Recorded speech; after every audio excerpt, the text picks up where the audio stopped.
It's a brand that's been on my radar for a while. I have fairly deep relationships, personal relationships with the people at the brand. And so when I decided to start something new and launch Mighty Joy, they were one of my first calls. And really, with Mighty Joy, the goal was how do we take influencer marketing from being very transactional, which was really sort of the traditional way it's been done, where it's all pay to play deals, and how do we look at it more so as building real community for brands? And the core belief there is that the future of brand is really community. Brands used to be defined by their ability to manufacture, then they were defined by their ability to reach large audiences through broadcast, right? And that was sort of the Mad Men, Super Bowl sort of eras, right? And now I think it's really their ability to connect, which is the era of community that we're in. And so started with that, and they seemed like a fantastic brand that actually really understood building long-term community as at its essence. And as a fashion brand, I think they were well positioned to understand that as well. Yeah. So what was their main challenge? Yeah. Yeah, their main challenge is, ironically, despite the name, they're massive in Europe, but not very large in the US or Mm. weren't at this point. And the main goal was to help them roll out in the US as part of their plan where they would really scale up their marketing efforts, but also scale up their retail locations. So they opened up stores across Southern California, in the East Coast, and some of the most prestigious neighborhoods and streets. And one of the big things is they looked at another brand as a comparison, or we looked at another brand as a comparison called Cezanne. Cezanne is a similar sort of story, a European fashion brand, a bit of a similar vibe. I don't want to I don't want to ever equate two fashion brands too closely together because they tend to always be very distinct. But Cezanne had the strategy of just gifting at scale. And American Vintage wanted to create a sense of a bit of exclusivity and not in the sense of maybe how we traditionally think of it, but it was more so to drive real connection. They wanted people who were involved to feel special for being a part of the American Vintage community. And so the key was, how do we scale this while also making sure we have that special connection? And how do we build this organic groundswell to help support their stores? And something very unique with fashion is, unlike things like selling protein bars or computers or what have you, there's not really a clear value proposition in the same way.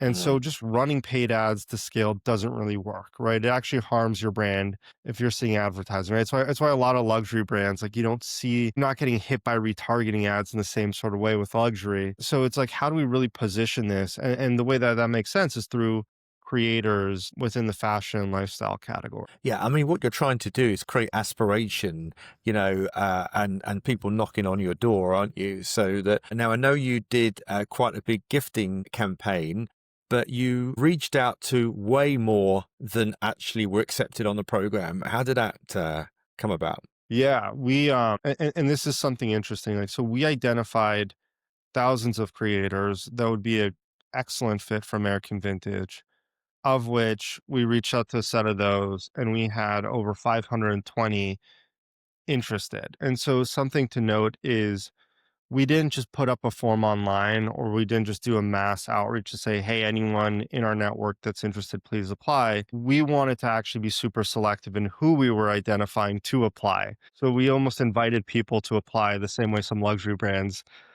take on that approach, other, brands take on that approach. So we identified thousands of creators, out of which 520 were interested, but we only worked with 165 out of the 520 that expressed interest. We had a few criteria. We want to find the people that were best fit. It doesn't mean the remainder of those aren't potential partners. It just means we wanted to take it slow and really invest in relationships. And the brand only has so much bandwidth to invest in those relationships, at least at this earlier stage where we said, let's go Quite. build this groundswell. Let's really look at getting to know each of our creators in a deeper level, as opposed to looking at them as, as names on screens. Mm. But when you're talking about gifting, it isn't, of course, a protein bar. It's a quite a high value item of clothing. So I guess the brand needed to think about how they were going to share that with these creators. They probably didn't have an unlimited budget, but the best thing to do is to get people wearing it and talking about it. But you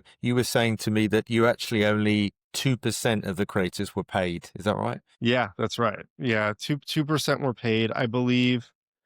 And I believe that was mostly for usage rights as well. I mean, the brand is not opposed to paying creators. Creators need to earn a living. Of course I We do. we share that approach, but we look at it as like the starting point is really like finding people that actually care about your brand. It's even with Mm, our other campaigns on the Mighty Joy side, we tend to start with gifting and we start with micro influencers and gifting because we say like, let's figure out if we can sort of crack the code on convincing people and finding people and convincing them to want to be ambassadors for your brand and not just look at the check first, right? But doing it because they like the brand. And that's the best starting point because you're really optimizing for authenticity and fit. And then from there, you can go to the paid deals and start working your way up. But we really wanted to find people that we're not just looking to do a post and then throw the item in their closet and never see it again or give it to a friend. We mm, wanted people to be obsessed with the brand. yeah. So that's right. Only, less than 2% of our campaign, of the creators on our campaign were paid. Yeah. And you created quite a staggering reach, didn't you? Something like 13 million. That's right. Yeah. So we created 13 million in reach, and the combination was through this always on gifting. Later on in the campaign, we started converting slowly some of those gifting into affiliate creators, but that's almost in preparation for the phase two or the tack on for this campaign because we didn't want to start with affiliate, right? It's like you don't want to go to someone and say, "Hey, want to go earn money on this?" First, you want to make sure like they like it, they genuinely love it, they're Of wearing it course. consistently, and then it's like, okay, here's a good way to earn or supplement your income as a partner. So it was Mm, mainly gifting as the foundation, and then from there we threw in live events. And what's pretty amazing with the events is the events actually became huge sort of tentpole moments. It's, taking the different creators throughout the gifting campaigns, tracking them, seeing who is most engaged, and then inviting them to different events sort of centered around store openings. So we did things at like restaurants like Pajoli on the west side. We had 22 seats, something like 12 nice. really top tier creators, but creators that would normally charge tens of thousands of dollars for a single post. It's maybe more, right? For an engagement, hundreds of thousands for an engagement, posting essentially for free. And why? Because we created an experience that they genuinely loved with a brand that they Mm, felt connected with. And it became a really great sort of opener into building out that relationship with the brand. And so I think in today's world where everything is so digital, not to underestimate the value of live experience. yeah. I mean, it sounds like this is anything but transactional. It feels like it's building on all of your experience with building a brand and realizing if you create almost the breadcrumbs, if you create that environment where people want to be involved in it. And as you were saying to me earlier, you've now got people like, actors and TV agents, knocking on your door and wanting to see if they can get free clothing, which is a fantastic testimonial in terms of the return that you've created, or the program has created already, isn't it? Yeah, I think that's like an amazing result from this, right? And being in the industry, I think it takes being in the industry to like really appreciate what that means because Mm, top tier talent managers and agents, the last thing they want to do is ask for free stuff. Like they're looking for paid deals, right? Like of they're course running they a are. Of course business. they are.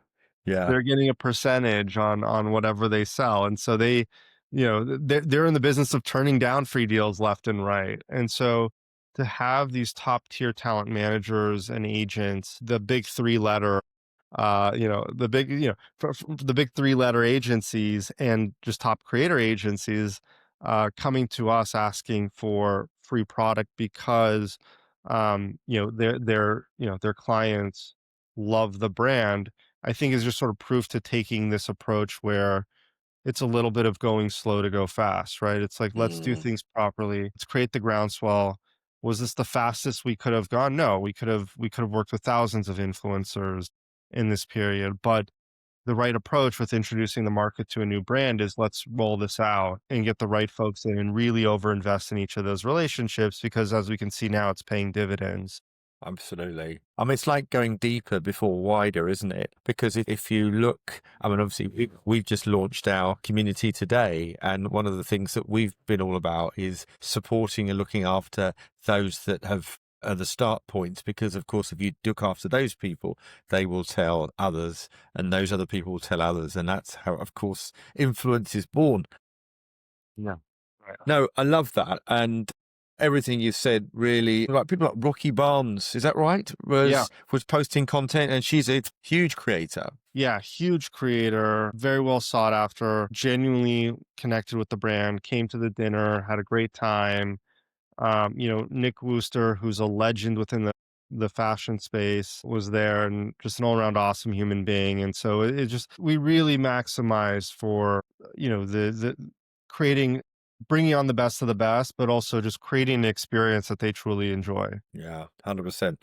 Great. Love that. Thank you so much, Eric, for sort of sharing your wisdom and success.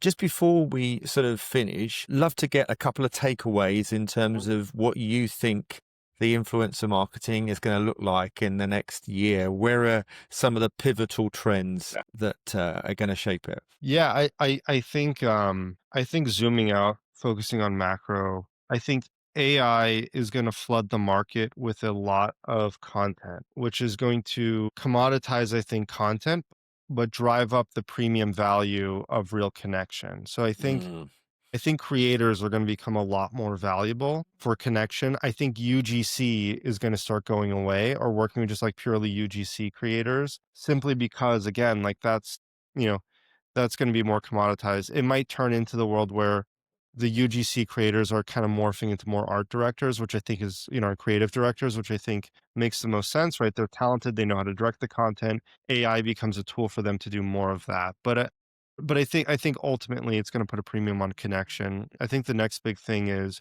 we're going to see social commerce continuing to gain traction. TikTok was really, at the tip of the spear with this, with TikTok shops. Even though Instagram had their solution sooner, Instagram never really put that feature front and center. They really have decided to slow play it, which makes sense. They have a mature ad business. But I think social commerce is going to continue to take grow, and we're going to see a world where there's not going to be one single point of purchase, right? The old digital world 10 years ago, or less, 5 years ago, was you drive all your traffic to your website, people purchase, that's it, right? Your website's your checkout. I think we're going mm. to live in a world where you have to have your full funnel strategy from discovery to purchase on Instagram, on TikTok, on YouTube, on, on your, e-tail partners, or partner sites like the Walmart.coms or the Amazon. So I think we're really living in a world where we're going to see just a lot more fragmentation and a lot more,